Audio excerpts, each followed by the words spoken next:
Izzy Gizmo, a girl who loved to invent, carried her tool bag wherever she went, in case she discovered a thing to be mended or a gadget to tweak to make it more splendid.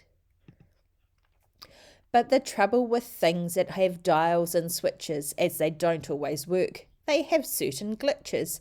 The T-Mendus, for instance, did such a fine job, till out popped a piston and off dropped a knob. Then a swirly spag sonic for eating spaghetti turned Grandpa's wallpaper into confetti. The bedtastic had Grandpa nearly perfectly styled, till the foam overflowed and the clippers went wild. Well, Isabel, who was so clever and bright, would get rather cross when things didn't go right, and she huffed as a duff, "I've had it, I quit." She kicked her invention and called it a twit. Isabel fumed. Grandpa smiled and chuckled. "You can't give up just 'cause that thingy bob buckled. Now trust me, young lady, sometimes you need to try again and again if you want to succeed."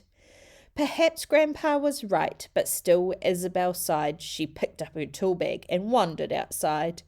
Izzy kicking the stones on the path as she walked. Izzy jumped at a bump. Up ahead, something squawked. From the clouds a poor crow had taken a tumble and landed kapoof in a feathery jumble. Izzy ran to the vet's, but the vet shook his head. "His wings are too broken to fix," the vet said. "Perhaps take him home, and there you could try to teach him to live as a crow who can't fly."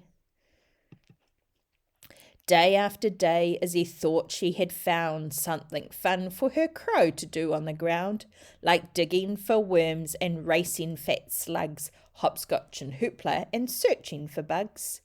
But the heartbroken crow simply gazed at the sky as the other birds sang and flew happily by. One night, with the crow in the folds of her sweater, Izzy sighed, "Oh, I wish I could make him feel better. I've tried, he won't play, he won't drink, he won't eat." She was so very close to admitting defeat. Grandpa said, "Izzy, don't give up on him now. I know you can do it, just work out how." Then Grandpa passed Izzy her gadgety things, and she knew what to do. "I'll invent some new wings." Izzy piled up her books and she started to read. Then she made a long list of the things she would need. She searched for some batteries and old electronics, dismantled a mixer and the swirly spag sonic. The crow watched entranced, and he held Izzy's drill while she bent, bashed and battered and walloped until. Ta-da! Izzy fastened the wing with the strap, but they hummed and they twitched, far too heavy to flap. "Ah!" Izzy yelled, "I'm no good at succeeding." The crow softly cawed, his beady eyes pleading.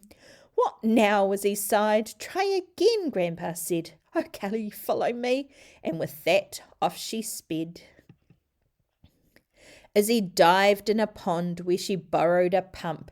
Then she took from an engine 2 sprockets and sup. Izzy fastened the wings. They were light, they were curvy, but the wings the wrong shape turned the crow topsy-turvy. "I give up," Izzy yelled with a furious frown. The crow sadly cawed as he hung upside down. So Izzy unscrewed the head from the shower, found special circuits to adjust the wings' power, and finally, using her trusty old pliers, she borrowed the motors from 2 big blow dryers. Yes, Izzy said, "the right shape, perfect weight," but one wing flapped madly. The crow couldn't fly straight.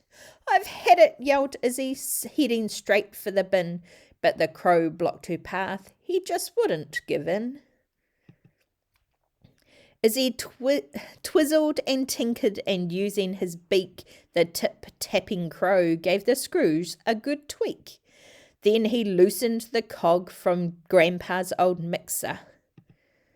"You can fly," Izzy cried. Oh, your name should be Fixer." After 2 loop-the-loops, Fixer came into land and stood happily cawing upon Izzy's hand.